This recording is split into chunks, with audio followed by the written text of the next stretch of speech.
अस्सलाम वालेकुम स्टूडेंट्स अपनी इंग्लिश लैंग्वेज को पॉलिश करने के लिए, ग्रामेटिकल टर्म्स को अच्छे अंदाज में समझने के लिए, स्पोकन इंग्लिश पर अपनी ग्रिप बनाने के लिए, रिटन फॉर्म में मिस्टेक्स को मिनिमाइज करने के लिए हमें ग्रामर का जानना बहुत ही ज़्यादा ज़रूरी होता है। Students, parts of speech grammar की जान है। स्टूडेंट्स, इससे प्रीवियस वीडियो में मैंने नाउन पर डिटेल डिस्कस की थी। आज की इस वीडियो में मैं प्रोनाउन पर डिटेल डिस्कस करूंगा। स्टूडेंट्स, मैं हूं वाजिद और आप देख रहे हैं advance English mentor.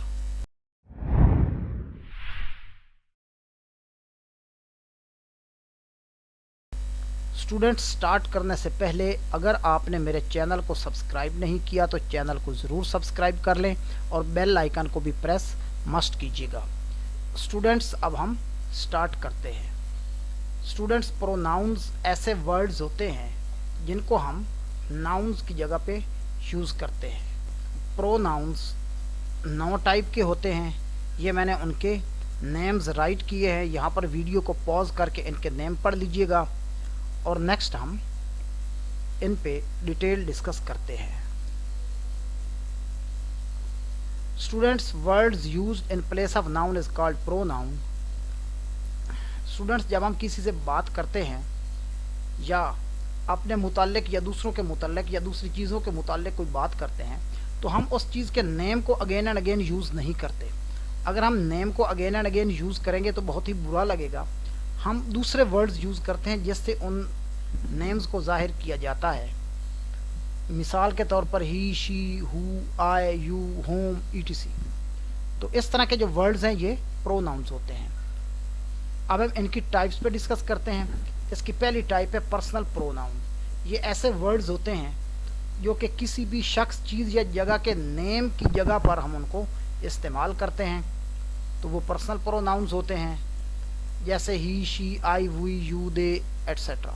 Students, personal pronoun के पर्सन्स होते हैं, first person, second person and third person. Students, first person जो है ये बात करने वाले को कहते हैं। वो आई और वी होते हैं। इनके केसेस हैं यानी इनकी फॉर्म्स हैं सब्जेक्टिव केस। पर्सन्स जो हैं वो काम कर रहे होते हैं। समटाइम्स पर्सन पे काम हो रहा होता है, समटाइम्स कोई पर्सन जो है वो किसी चीज़ का मालिक होता है। तो इन चीज़ों को जाहिर करने के लिए हम तमाम person case, subjective case, objective case और पोजेसिव केस पर भी डिस्कस करते हैं।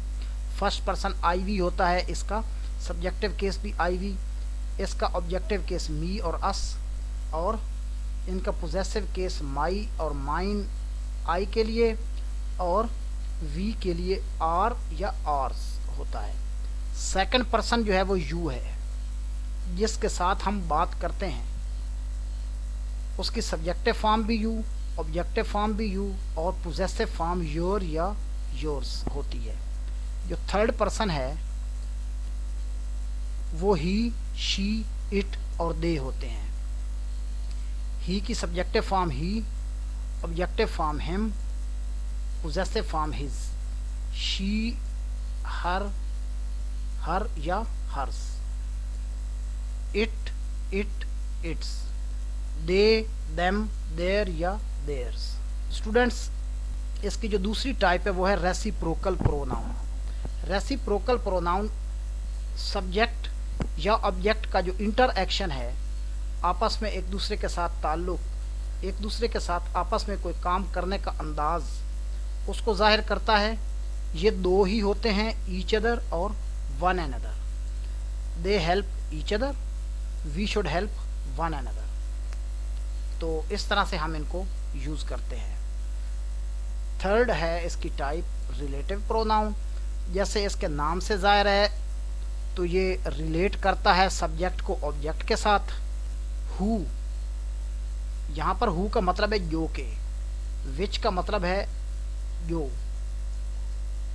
हु जो है वो ह्यूमन के लिए इस्तेमाल होता है, विच जो है वो नॉन ह्यूमन ऑब्जेक्ट्स या बेजान चीज़ों के लिए यूज़ करते हैं।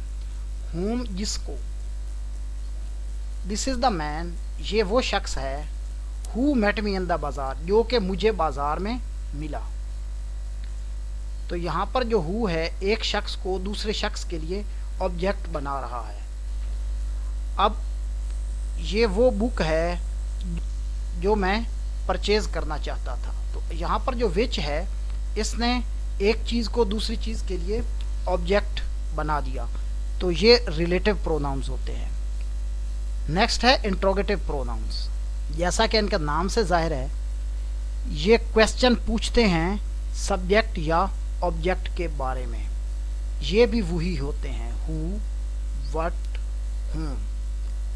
क्वेश्चन पूछने के लिए हम इनको सेंटेंस के स्टार्ट में यूज करते हैं, जैसे who is knocking at the door, what's time by your watch, वगैरह वगैरह। तो अब इनमें एक डिफरेंस है, वो मैं आपको समझा देता हूँ। स्टूडेंट्स ये एक बात नोट कर लें कि इंट्रोगेटिव प्रोनाउंस और रिलेटिव प्रोनाउंस जो हैं वो मोस्टली सेम होते हैं, सिवाय दैट के। रिलेटिव प्रोनाउन में दैट भी शामिल है। डिफरेंस ये है कि इनको हम सेंटेंस के स्टार्ट में यूज़ करते हैं और ये कोई ना कोई क्वेश्चन पूछते हैं। जो रिलेटिव प्रोनाउन है उनको हम सेंटेंस के मिडल में यूज़ करते हैं और वो सब्जेक्ट और ऑब्जेक्ट को आपस में रिलेट करते हैं। पांचवी टाइप है इंडेफिनिट प्रोनाउन।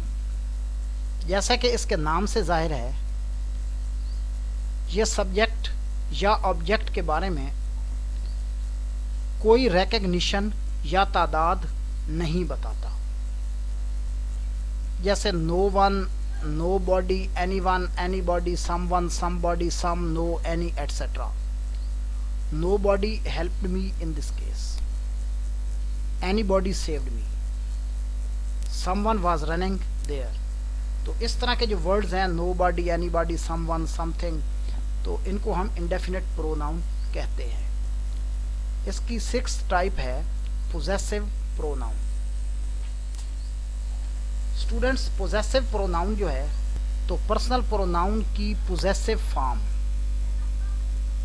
यही पोजेसिव प्रोनाउंस होते हैं और एक पोजेसिव एडजेक्टिव्स होते हैं। मैं आने वाले वक्त में इस नेक्स्ट वीडियो में आपको डिफरेंस भी बताऊंगा कि पोजेसिव प्रोनाउंस और पोजेसिव एडजेक्टिव्स में डिफरेंस क्या होता है। कुछ स्कूल ऑफ लिंग्विस्टिक्स यानी अहले ज़ुबान लोग पोजेसिव प्रोनाउन को एक अलग कैटेगरी या अलग टाइप दे देते हैं, इसलिए मैंने भी आपको एक अलग कैटेगरी में इसको बता दिया। वो प्रोनाउंस जो किसी भी नाउन को मलकियत होना जाहिर करते हैं उनको पोजेसिव प्रोनाउंस कहते हैं, जैसे माई, योर, आवर, एटसेट्रा। तो ये पोजेसिव प्रोनाउंस होते हैं। इसकी 7वीं टाइप है रिफ्लेक्सिव प्रोनाउन। रिफ्लेक्सिव प्रोनाउन ऐसे वर्ड्स होते हैं जो किसी भी एक्शन को सब्जेक्ट की तरफ पॉइंट आउट करते हैं। The words that point the action toward the subject are called reflexive pronoun.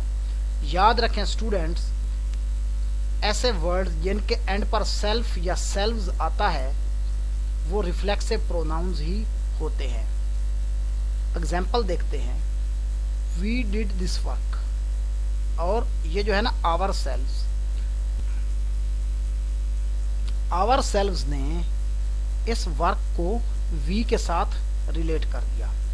अब you have to complete your task, यहाँ पर है योर सेल्व्स। इस योर सेल्व्स ने इस टास्क को यू के साथ रिलेट कर दिया। तो स्टूडेंट्स ये जो वर्ड्स होते हैं yourself, myself, ourselves वगैरह वगैरह, यानी सेल्फ और सेल्व्स वाले वर्ड्स यही रिफ्लेक्सिव प्रोनाउंस होते हैं। स्टूडेंट्स 8वीं टाइप है डेमोस्ट्रेटिव प्रोनाउंस। डेमोस्ट्रेटिव प्रोनाउंस ऐसे वर्ड्स होते हैं जो कि किसी भी चीज़ की तरफ पॉइंट आउट करते हैं। ये 4 ही हैं, दिस, दैट, और इनकी प्लूरल है दीज और those. This is a boy, that's a chair, these are boys, those are chairs, etc. तो ये होते हैं डेमोस्ट्रेटिव प्रोनाउंस। इसकी 9th टाइप है डिस्ट्रीब्यूटिव प्रोनाउंस। जैसा कि इसके नाम से जाहिर है ये डिस्ट्रीब्यूट करता है एक्शन को या तो पॉजिटिव शक्ल में या फिर नेगेटिव शक्ल में। या तो एक्शन उन दोनों में से किसी ने किया है या एक्शन दोनों में से किसी ने नहीं किया। ये डिस्ट्रीब्यूट करते हैं, चॉइस प्रोवाइड करते हैं, एक्सक्लूड करते हैं किसी पर्सन को किसी एक्शन से या चॉइस प्रोवाइड करते हैं। अगर तो हमने एक्सक्लूड करना है दोनों में से हर एक को, निदर यू नॉर आई, यानी ना ही तुमने और ना ही मैंने ये काम किया है। और अगर चॉइस प्रोवाइड करना है तो चॉइस प्रोवाइड करने के लिए इधर अली और शान, यानी अली और शान दोनों में से चॉइस प्रोवाइड किया गया, या तो यह काम अली ने किया है या फिर शान ने किया है। तो यहाँ पर चॉइस प्रोवाइड किया जा रहा है इन दोनों की तरफ से। स्टूडेंट्स, आई होप कि ये वीडियो आपको पसंद आएगा और इस वीडियो को फॉलो करके आप अपने स्पोकन स्किल्स को पॉलिश कर लेंगे।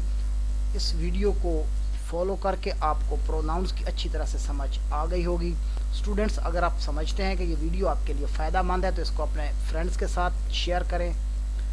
अगर आपने चैनल को सब्सक्राइब नहीं किया तो चैनल को सब्सक्राइब कर लें, साथ दिया गया बेल आइकन भी ज़रूर प्रेस कीजिएगा। स्टूडेंट्स, अपना ख्याल रखें। अल्लाह हाफिज़।